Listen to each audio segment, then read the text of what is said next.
ചില പ്രാർത്ഥനകൾക്ക് മറുപടി ലഭിക്കാത്തത് ദൈവം മറന്നതുകൊണ്ടല്ല, നീ ചോദിച്ചതിലും മഹത്തായ ദൈവിക പദ്ധതി നിന്നിൽ മറഞ്ഞു കിടക്കുന്നത് കൊണ്ടാണ്.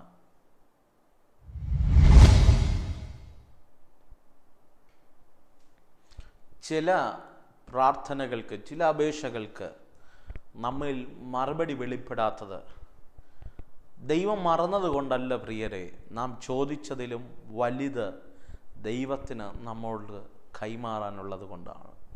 എല്ലാവർക്കും നല്ലൊരു പ്രഭാതം വന്നാൽ ഞാൻ ആശംസിക്കുകയാണ്. ജേണി വിത്ത് ഹോളി സ്പിരിറ്റ് എന്ന ദൈവിക സന്ദേശവുമായി നിങ്ങളുടെ അടുക്കൽ കടന്നു വരുവാൻ ദൈവത്തിനാൽ ഒരുക്കുന്ന വലിയ കൃപകൾക്കായി ഞാൻ എൻ്റെ ദൈവത്തെ സ്തുതിക്കുന്നു, സ്തോത്രം ചെയ്യും. ഈ പ്രഭാതത്തിലും നിങ്ങളെ അടുക്കൽ കടന്നു വരുവാൻ ദൈവത്വം ഒരുക്കിയ വൻകൃപകൾക്കായി ഞാൻ എൻ്റെ ദൈവത്തെ സ്തുതിക്കുകയാണ്. സന്ദേശങ്ങളെല്ലാം നിങ്ങൾക്ക് അനുഗ്രഹമാകുന്നു എന്ന് കേൾക്കുന്നതിൽ അതിയായ സന്തോഷമുണ്ട്. അനേക കോളുകൾ, അനേക സാക്ഷ്യങ്ങൾ ഞങ്ങളെ വിളിച്ചറിയിക്കുന്നതിൽ അതിയായ സന്തോഷമുണ്ട്. ഈ പകലും അങ്ങനെ അനേക സാക്ഷ്യങ്ങൾ നിങ്ങളുടെ ജീവിതത്തിനകത്ത് വെളിപ്പെടട്ടെ എന്ന് ഞാൻ ആഗ്രഹിക്കുകയും പ്രാർത്ഥിക്കുകയും ചെയ്യുകയാണ്. ഈ പകൽ ദൈവാത്മാവിൻ്റെ ഹൃദയത്തിൽ തന്നൊരു ചെറിയ ചിന്ത നിങ്ങളോട് കൈമാറാൻ ഞാൻ ആഗ്രഹിക്കുകയാണ്. മർക്കോസിൻ്റെ സുവിശേഷം 5-ാം അധ്യായം അതിൻ്റെ 18-19 വാക്യങ്ങൾ. അവൻ പടക് കയറുമ്പോൾ ഭൂതഗ്രസ്തനായിരുന്ന മനുഷ്യൻ താൻ കൂടെ പോരട്ടെ എന്ന് അവനോട് അപേക്ഷിച്ചു. യേശു അവനെ അനുവദിക്കാതെ, നിന്റെ വീട്ടിൽ നിനക്കുള്ളവരോട് ചെന്ന് കർത്താവ് നിനക്ക് ചെയ്തതൊക്കെയും നിന്നോട് കരുണ കാണിച്ചതും പ്രസ്താവിക്കുക എന്ന് പറഞ്ഞു. പ്രിയരെ, നമുക്കെല്ലാവർക്കും അറിയാവുന്ന ഒരു സന്ദർഭമാണ്. മറ്റ് സമകാലിക സുവിശേഷങ്ങൾക്കകത്തെല്ലാം ഈ അത്ഭുതം നമുക്ക് കാണാൻ കഴിയും. നമ്മൾ പറയുന്നത് ലക്യോൻ ബാധിച്ച ഭൂതഗ്രസ്തനായ മനുഷ്യൻ്റെ അത്ഭുതത്തിൻ്റെ സാക്ഷ്യമാണ് നമുക്കവിടെ കാണാൻ കഴിയുന്നത്. വേദപുസ്തകത്തിനകത്ത് ഒട്ടനവധി അത്ഭുതങ്ങൾ ദൈവം നടത്തിയിട്ടുണ്ട്, ചെയ്തിട്ടുണ്ട്. ഇന്നും ദൈവം അത്ഭുതങ്ങൾ പ്രവർത്തിക്കുന്ന ദൈവമാണ്. ഈ പകല് നിൻ്റെ ജീവിതത്തിൽ അത്ഭുതങ്ങൾ വെളിപ്പെടും എന്ന് വിശ്വസിച്ചാൽ നിൻ്റെ ജീവിതത്തിന് അതങ്ങനെ വെളിപ്പെടുക തന്നെ ചെയ്യും. വളരെ ആഴമായ ഒത്തിരി അത്ഭുതങ്ങൾ നമുക്ക് കാണാൻ കഴിയുന്നുണ്ട്. പക്ഷേ ഞാൻ ആ അത്ഭുതത്തിനകത്തുനിന്ന് ഒരാശയം മാത്രം നിങ്ങളുടെ മുൻപിൽ മുൻനിർത്തി ഞാൻ നിങ്ങൾക്ക് വേണ്ടി പ്രാർത്ഥിക്കാൻ ആഗ്രഹിക്കുക. പ്രിയരെ, നമ്മൾ അപേക്ഷിക്കുന്നവരാണ്. പല പ്രാർത്ഥനാ വിഷയങ്ങളും നമ്മൾ അപേക്ഷിക്കുന്നവരാണ്. പല കാര്യങ്ങളും നാം ദൈവസന്നിധിയിൽ അപേക്ഷിക്കുന്നവരാണ്. അപേക്ഷിച്ചതെല്ലാം ലഭിക്കണമെന്നില്ല. ഹലോ, മനസ്സിലായില്ല? അപേക്ഷിച്ചതെല്ലാം ലഭിക്കണമെന്നില്ല. നമ്മൾ പറയുകയാണ്, കർത്താവേ ഞങ്ങൾക്കിത് തന്നേ പറ്റൂ എന്ന് പറയുന്ന പല വിഷയങ്ങളും ലഭിക്കണമെന്നില്ല. ഞാനിങ്ങനെ പറയാറുണ്ട്, പ്രാർത്ഥനയ്ക്കകത്ത് 1-2 ആൻസേഴ്സ് ഉണ്ട്, ചില മറുപടികളുണ്ട്. പ്രാർത്ഥിച്ച വിഷയത്തിൻ്റെ മറുപടി ഡിലേ ആകുന്നുണ്ടെങ്കിൽ എന്തോ വലുത് ദൈവം നിനക്ക് വേണ്ടി ഒരുക്കുക.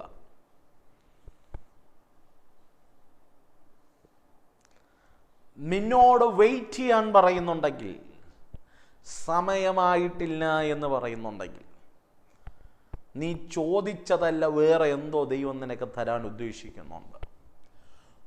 വേണ്ട എന്ന് ദൈവം പറയുന്നുണ്ടെങ്കിൽ, നോ എന്നൊരു ആൻസർ ദൈവം പറയുന്നുണ്ടെങ്കിൽ, അതല്ല ദൈവിക പദ്ധതി. ദൈവിക പദ്ധതി വേറെയാണ്. ഇങ്ങനെ പല ആശയങ്ങളും വേദപുസ്തകത്തിനകത്ത് കാണാൻ കഴിയും. പക്ഷേ നാം വായിച്ച ആ സന്ദർഭത്തിനകത്തുള്ള ആശയം എന്ന് പറയുന്നത് ശക്തമായി നമ്മൾ പഠിച്ചു കഴിഞ്ഞാൽ അവിടെ 3 തരത്തിലുള്ള അപേക്ഷകൾ നമുക്ക് കാണാൻ കഴിയുന്നുണ്ട്. ഒന്നാമത് അപേക്ഷിച്ചത്, അധ്യായം ഈ സന്ദേശം കേൾക്കുമ്പോൾ വേദപുസ്തകം തുറന്നു നോക്കാൻ കഴിയുമെങ്കിൽ ആ തുറന്ന് വായിച്ചു നോക്കണം. 5-ാം അധ്യായം ഇതിനകത്ത് 3 തരത്തിലുള്ള അപേക്ഷയുണ്ട്. കടൽ കടന്ന് കടലിനെ ശാന്തമാക്കി, കാറ്റിനെ അടക്കി കർത്താവ് വരുമ്പോൾ ലഗ്യോൻ ബാധിച്ച കല്ലറയ്ക്കകത്ത് പാർത്ത് ഒരായുസ് മുഴുവനും കല്ലറയ്ക്കകത്ത് കെട്ടിയ ചങ്ങല മുഴുവനും ഉരുമിപ്പൊട്ടിച്ച് ഭാവി നഷ്ടപ്പെട്ട് ജീവിതം നഷ്ടപ്പെട്ട ഒരു ഭൂതഗ്രസ്തനായ മനുഷ്യൻ. ആർക്കും വേണ്ട, ആരും തിരിഞ്ഞു നോക്കില്ല, എല്ലാവർക്കും പേടിയാണ്, ഭയമാണ്, അവനെ കാണുന്നതേ ഭയമാണ്. ഏതോ നല്ല വീട്ടിൽ പാർത്തവനാണ്, നല്ല വീടുണ്ടായിരുന്നവൻ, അപ്പനെ അമ്മ ഉണ്ടായിരുന്നവരെല്ലാം ഉണ്ടായിരുന്നവൻ, ആയുസിൻ്റെ മുൻപിൽ എല്ലാം ഉണ്ടായിരുന്നവൻ, പക്ഷെ ഒന്നുമില്ലാത്തവനായി മാറി. എല്ലാം ഒറ്റയടിക്ക് നഷ്ടപ്പെട്ടു. ജീവിതത്തിനകത്ത് ആ സത്യം നാം മറന്നു പോകരുത് കേട്ടോ. എല്ലാം ഉണ്ടായാലും ഒന്നുമില്ലാതാകാൻ ചില സെക്കൻഡുകൾ മതി, ചില മിനിറ്റുകൾ മതി. അതുകൊണ്ട് ഉള്ളതോർത്ത് നിഗളിക്കാതെ ദൈവസന്നിധി താണിരിക്കണം, ദൈവിക മുൻപാകെ സമർപ്പിക്കണം.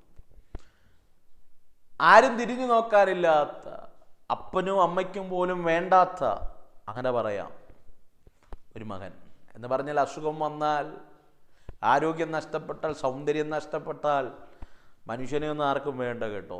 ആരും തിരിഞ്ഞു നോക്കില്ല. ആ സത്യം നിങ്ങൾ മനസ്സിലാകാതെ പോകരുത്. അങ്ങനെ സ്വബോധം നഷ്ടപ്പെട്ട ഒരു മനുഷ്യൻ കല്ലറയിലാണ് പാർക്കുന്നത്. പലരും കെട്ടാൻ നോക്കി, ചങ്ങലയിട്ട് ബന്ധിക്കാൻ നോക്കി, പക്ഷെ ചങ്ങലയെല്ലാം അവൻ ഉരുമി പൊട്ടിച്ചു കളയും. ലക്യോൻ ബാധിച്ചവനാണ്, ലക്യോന് ശക്തിയാണ് അവൻ്റെ ശരീരത്തിനകത്തുള്ളത്. പക്ഷെ വചനം പറയുന്നു, ആ മനുഷ്യൻ, ലക്യോൻ ബാധിച്ച ഭൂതഗ്രസ്തനായ മനുഷ്യൻ യേശുവിനെ കണ്ടപ്പോൾ യേശുവിൻ്റെ അടുക്കൽ ഒരു അപേക്ഷയായി വന്നത്. എന്ന് പറഞ്ഞാൽ ഭൂതം യേശുവിൻ്റെ അടുക്കൽ ഒരു അപേക്ഷയായി പോവുക. യേശുവിനോട് പറയുക, കർത്താവേ, നീ എന്നെ പാതാളത്തിലേക്കൊന്നും അയക്കരുത്, കഴിയുമെങ്കിൽ ഞാൻ പൊയ്ക്കോളാം. നീ എന്നെ ശാസിക്കൊന്നും വേണ്ട, നീ പറഞ്ഞാൽ മതി, ഞാൻ പൊയ്ക്കോളാം. കഴിയുമെങ്കിൽ ഈ പന്നികളുടെ മേൽ കയറാൻ എനിക്കൊരു അനുവാദം തരണം എന്ന് ഭൂതം കർത്താവിനോട് അപേക്ഷിച്ചു. ഒന്നാമത്തെ അപേക്ഷ ഭൂതം യേശുവിനോട് അപേക്ഷിക്കുന്ന അപേക്ഷയാണ്. കഴിയുമെങ്കിൽ നീ എനിക്കൊന്ന് അനുവാദം തരണം, ആ പന്നികളുടെ മേൽ ഞാൻ അങ്ങ് പൊയ്ക്കൊള്ളാം. പക്ഷേ ശ്രദ്ധിക്കണമേ പ്രിയരെ, വചനം പറയുന്നു ഭൂതത്തിൻ്റെ അപേക്ഷ ദൈവം കേട്ടു. ഭൂതം പറഞ്ഞു, ഞാൻ പന്നികളുടെ മേൽ പൊയ്ക്കോട്ടെ, നീ എന്നെ പാതാളത്തിലൊന്നും വിടരുതെന്ന് അപേക്ഷിക്കുകയാണ്. ദൈവം പറഞ്ഞു, യെസ്, നിന്റെ അപേക്ഷ ഞാൻ ശരിവച്ചിരിക്കുക. നീ ഭൂതം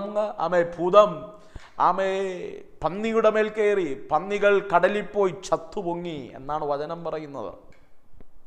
എന്ന് പറഞ്ഞാൽ ഒന്നാമത് ഭൂതം പറഞ്ഞ ലക്യോൻ ബാധിച്ച ഭൂതഗ്രസ്തൻ ആയ മനുഷ്യന്റെ മേൽ വ്യാപരിച്ചിരുന്ന ഭൂതം പറഞ്ഞ ഭൂതത്തിൻ്റെ അപേക്ഷ ദൈവം ശരിവച്ചു. അടുത്ത് രണ്ട്, ആ ദേശത്ത് പാർക്കുന്ന ഗന്നസരേത്തുകാർ,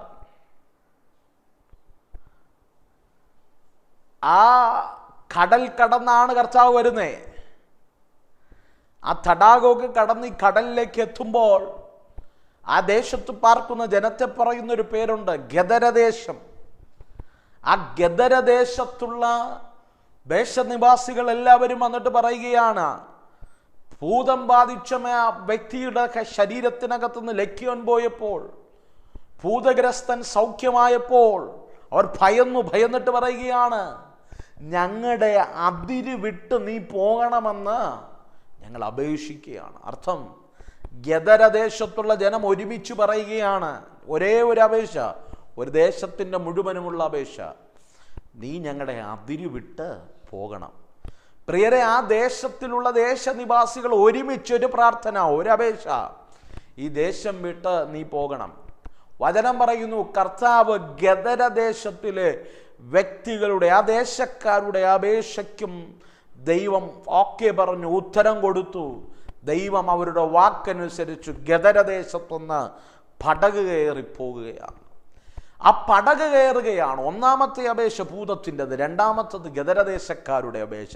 ഈ രണ്ടപേക്ഷയും ദൈവം അംഗീകരിച്ചു. പക്ഷേ മൂന്നാമതൊരു അപേക്ഷ, രോഗം മാറിയ, ഭൂതം മാറിയ, ലക്യോൻ മാറി സൗഖ്യമാകിയ ഭൂതഗ്രസ്തനായ മനുഷ്യൻ പടക് കയറി അരിമനാഥനും ശിഷ്യന്മാരും കൂടെ പടക് കയറി അക്കരയ്ക്ക് പോകാൻ പടക് കയറിയിരിക്കുമ്പോൾ അവൻ ഓടിച്ചെന്നിട്ട് പറയുകയാണ്, നാഥാ, നീയാണ് എന്നെ സൗഖ്യമാക്കിയത്.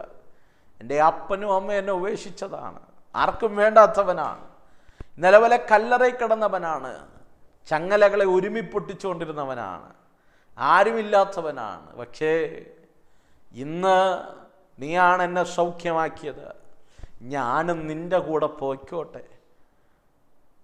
നമ്മൾ വായിച്ച വാക്യത ദൈവം അനുവാദം കൊടുത്തില്ലെന്ന്.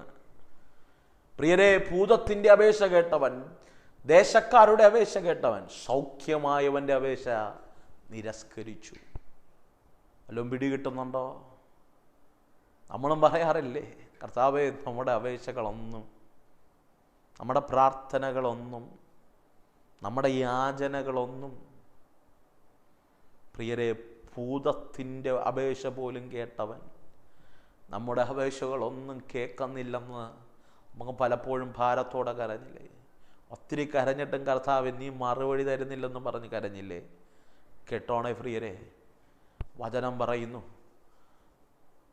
ദൈവം ഭൂതഗ്രസ്തൻ്റെ അപേക്ഷ തള്ളിയത്, അനുവാദം നൽകാതിരുന്നത് യേശുവിൻ്റെ കൂടെ വന്ന ഒരു ശിഷ്യനായി മാറുക മാത്രമല്ല, ദൈവം അവനെക്കുറിച്ച് കണ്ടത് നാളെയുടെ നീളയിൽ ദക്കപ്പൊലീത്ത ദേശത്തിലൊരു ഭരണാധികാരിയാക്കി മാറ്റാം എൻ്റെ ദൈവത്തിന് അവനെക്കുറിച്ചൊരു പദ്ധതി ഉണ്ടായിരുന്നത് കൊണ്ട്.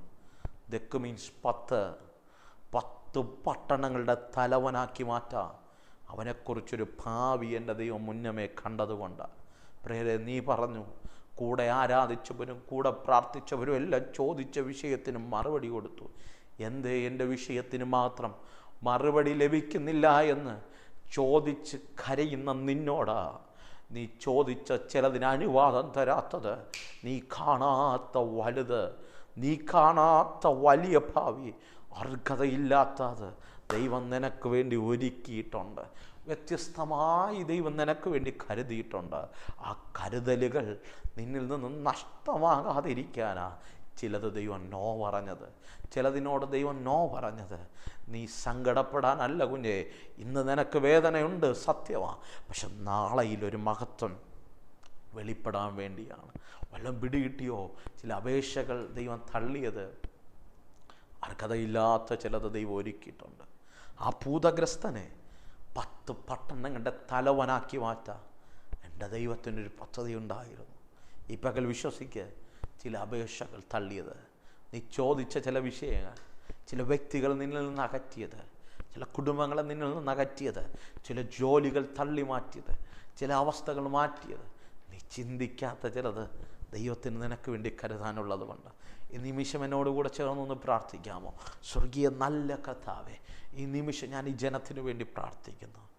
ഈ നിമിഷം ഞങ്ങൾ വിശ്വസിക്കുന്ന അപ്പം ഈ പകൽ ചില അപേക്ഷകളെ ഞങ്ങളിൽ നിന്ന് തള്ളി മാറ്റിയത്, ഞങ്ങൾ കാണാത്തത്, ഞങ്ങൾ കേൾക്കാത്ത ചിലത് ദൈവം ഞങ്ങൾക്ക് വേണ്ടി ഒരുക്കിയിട്ടാണ്.